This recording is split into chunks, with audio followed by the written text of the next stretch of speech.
अस्सलामु अलैकुम वरहमतुल्लाहि वबरकातुहू। दोस्तों, 10 साल का एक बच्चा जो न्यूज़पेपर बेचता था, फर्स्ट बैटलर पिस्टेंट।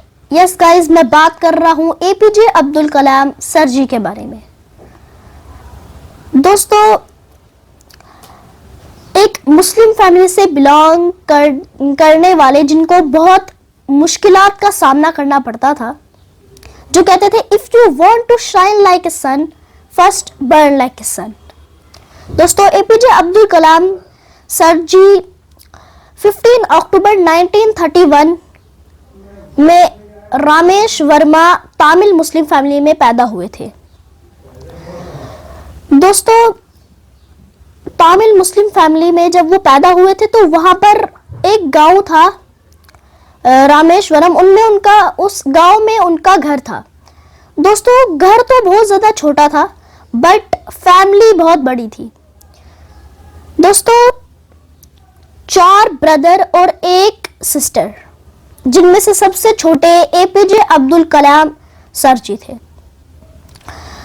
दोस्तों, एपीजे अब्दुल कलाम सर जी की जो फैमिली थी, उन्हें मनी प्रॉब्लम थी और एपीजे अब्दुल कलाम सर जी ने सोचा कि वो न्यूज़पेपर बेचेंगे। दोस्तों, अब न्यूज़पेपर बेचने का मकसद उनका ये था कि जब वो न्यूज़पेपर बेचेंगे तो वो पहले न्यूज़पेपर को अच्छे से पढ़ लेंगे, उसके बाद बेचेंगे। दोस्तों, एपीजे अब्दुल कलाम सर जी को नॉलेज हासिल करने का बहुत शौक था, तो जब भी वो न्यूज़पेपर बेचते थे तो पहले उसे अच्छे से पढ़ लेते थे। दोस्तों, एपीजे अब्दुल कलाम सर जी 5th क्लास में पढ़ते थे और उनका एक बेस्ट फ्रेंड था राममधा शास्त्री।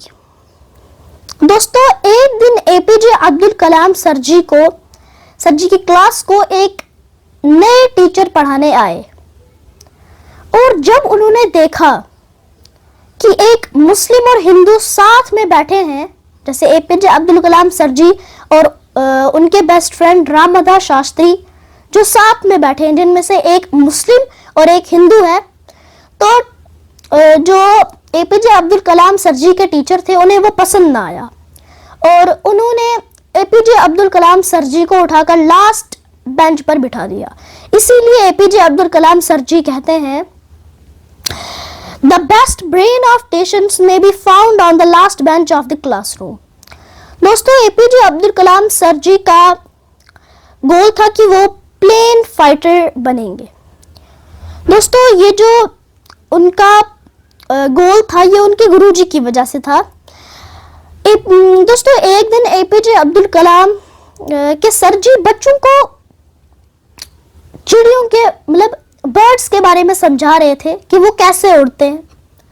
दोस्तों, 20 मिनट तक समझाने पर भी किसी बच्चे को कुछ समझ ना आया, तो सर ने सोचा कि वो स्कूल की छुट्टी के बाद बच्चों को फिजिकली समझाएंगे।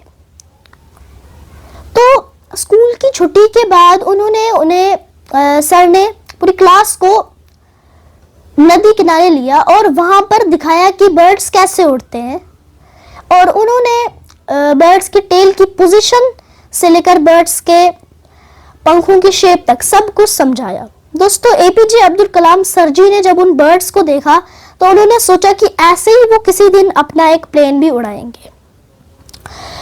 दोस्तों, तभी एपीजे अब्दुल कलाम सर जी कहते हैं small aim is a crime, have a great aim. दोस्तों, लेकिन वो अपने एम में अनसक्सेसफुल रहे थे। दोस्तों, अब समझाता हूं कैसे। 1955 में APJ Abdul Kalam sir ji Madras institute of technology में एरोस्पेस ऑफ इंजीनियरिंग के फील्ड में एडमिशन लेते हैं। अब देखो, एडमिशन लिए तो प्रोजेक्ट तो मिलेगा ही, तो उन्हें एक प्रोजेक्ट मिला लो लेवल अटैक एयरक्राफ्ट बनाने का। तो जब एपीजे अब्दुल कलाम सर जी ने अपना मॉडल प्रोफेसर को दिखाया तो प्रोफेसर को वो मॉडल पसंद नहीं आया, तो प्रोफेसर ने कहा कि नया मॉडल बना के लाओ। अब एपीजे अब्दुल कलाम सर जी ने सोचा कि नया मॉडल बनाते बनाते 1 महीना तो लग जाएगा, तो एपीजे अब्दुल कलाम सर जी ने कहा प्रोफेसर से कि मुझे 1 महीने का वक्त दे दो, मैं बना लाऊंगा। लेकिन प्रोफेसर ने कहा कि 1 महीना नहीं है, सिर्फ और सिर्फ 3 दिन, सिर्फ 3 दिन में बना के लाना है।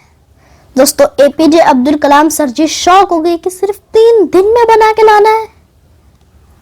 तो एपीजे अब्दुल कलाम बिना सोए उस मॉडल पर काम करते रहे और उन्होंने एक बहुत अच्छा मॉडल तैयार किया। और जब वो प्रोफेसर को दिखाया तो प्रोफेसर शॉक हो गए। वो मॉडल बहुत अच्छा था जो कि प्रोफेसर को पसंद आया और प्रोफेसर ने कहा कि 3 दिन में ये मॉडल बनाना इम्पॉसिबल था। बट प्रोफेसर ने एक वार्निंग भी दी थी एपीजे अब्दुल कलाम सर जी को कि अगर 3 दिन में नहीं बना के लाया तो स्कॉलरशिप भूल जाओ। तो एपीजे अब्दुल कलाम सर जी ने वो 3 दिन में अपने स्कॉलरशिप के लिए बनाया था। तो प्रोफेसर शॉक हो गए कि 3 दिन में बनाना बहुत मुश्किल काम है। तो उन्होंने लेकिन अपनी स्कॉलरशिप के लिए वो पॉसिबल कर दिया 3 दिन में बनाना। दोस्तों, तभी एपीजे अब्दुल कलाम सर जी कहते हैं, succeed in your mission you must have single minded devotion in your goal. दोस्तों, जब उन्होंने इंजीनियरिंग कंप्लीट की तो वो Indian air force of Dehradun में अनसक्सेसफुल रहे। अब बताता हूं कैसे। दोस्तों, 25 लोग थे जिनमें से 8 का सिलेक्शन होना था, सिर्फ और सिर्फ 8 का सिलेक्शन होना था। लेकिन एपीजे अब्दुल कलाम सर जी 9th आए। सिर्फ 1 पोजीशन से उनका सपना सपना रह गया।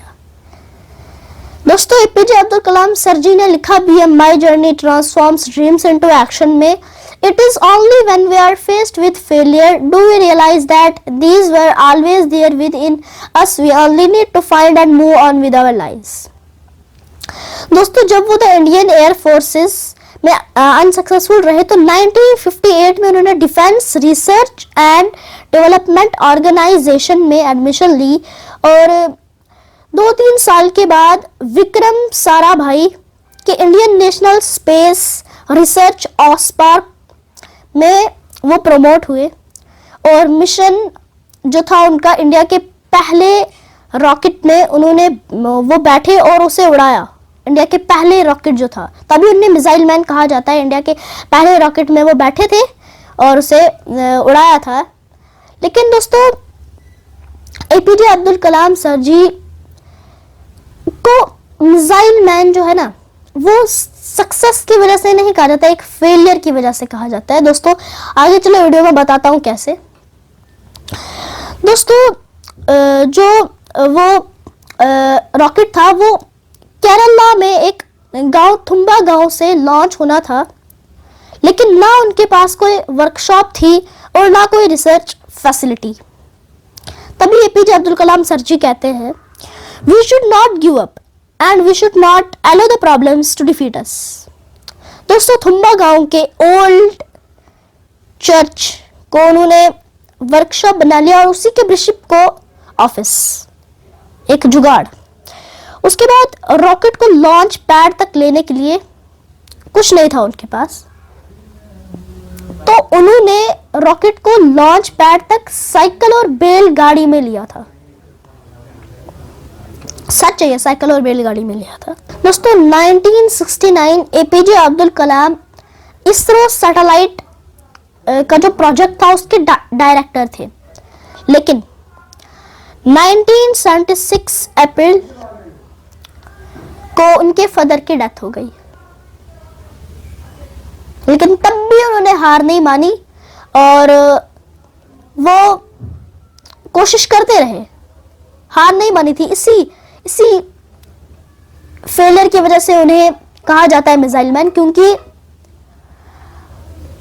देखो, जो अब अगर हम अपने फादर को खो देंगे तो हमें दुख होता है और फिर हम उस काम को छोड़ देते हैं जो काम हम कर रहे होते हैं। लेकिन एपीजे अब्दुल कलाम सर जी ने अपने फादर को खोया, लेकिन तब भी उसी काम पर लगे रहे।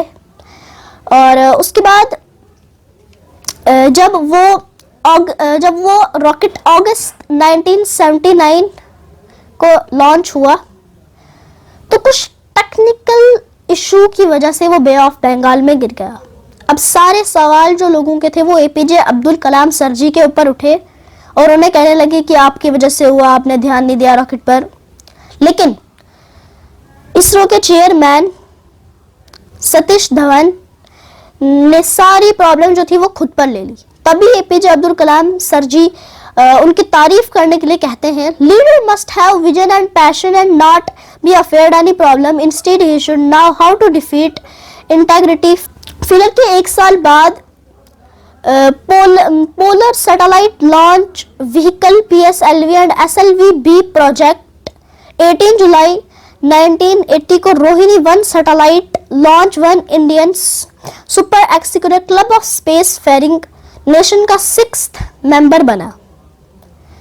उसके बाद कुछ और सक्सेसफुल मिशंस रहे जैसे अग्नि एंड पृथ्वी। और 1981 में एपीजे अब्दुल कलाम सर जी को पद्म भूषण अवार्ड से नवाजा गया। उसके बाद 1990 में पद्म विभूषण अवार्ड से नवाजा गया और 1997 में भारत रत्न से नवाजा गया। दोस्तों, भारत रत्न से एपीजे अब्दुल कलाम सर जी को नवाजा बस, और वो थी पोखरण 2। दोस्तों, ये एक न्यूक्लियर बॉम्ब टेस्टिंग थी जो कि इंडिया ने सैटेलाइट से छुपकर की थी और जापान और अमेरिका की वार्निंग्स के बाद भी ये न्यूक्लियर बॉम्ब टेस्ट हुआ था। दोस्तों, जब एपीजे अब्दुल कलाम सर जी DRDO से रिटायर हो गए तो उन्होंने अन्ना यूनिवर्सिटी में पढ़ना शुरू किया। 2001 में जब वो अन्ना यूनिवर्सिटी में पढ़ने जा रहे थे तब उन्हें एक कॉल आई और वो कोई आम कॉल नहीं थी। उस कॉल पर बात करने वाले थे तब के वजीर आजम श्री अटल बिहारी वाजपेयी जी। और उन्होंने क्या कहा एपीजे अब्दुल कलाम सर जी से कि एपीजे अब्दुल कलाम सर जी जैसा प्रेसिडेंट इंडिया को चाहिए। यानी कि साफ साफ कहें तो एपीजे अब्दुल कलाम सर जी को एक मौका मिल रहा था प्रेसिडेंट बनने का। और एपीजे अब्दुल कलाम सर जी ने वजीर आजम से 2 घंटे मांगे कि 2 घंटे बाद मैं अपना आंसर देता हूं। और एपीजे अब्दुल कलाम सर जी ने क्या आंसर दिया? दोस्तों, एपीजे अब्दुल कलाम सर जी इंडिया के 11th प्रेसिडेंट बन गए। और उसके बाद जब उन्हें हार्ट अटैक आया था तब भी वो Shillong Indian institute of management में पढ़ा रहे थे। यानी कि उन्हें पढ़ाई से इतना प्यार था कि जब उन्हें हार्ट अटैक आया था तब भी वो किसी जगह पर पढ़ा रहे थे। सो दोस्तों, अगर मुझसे कोई गलती हो तो मुझे माफ़ कर देना, क्योंकि मैं एक 5th क्लास का स्टूडेंट हूँ तो मुझसे बहुत सी गलतियाँ होती हैं। तो मुझे माफ़ कर देना और कमेंट सेक्शन में लिख देना कि मैंने कहाँ पर गलती की है। और आज की इस वाली वीडियो में इतना ही। मिलते हैं नेक्स्ट वीडियो में किसी अच्छे टॉपिक के साथ। तब तक के लिए अल्लाह हाफिज़।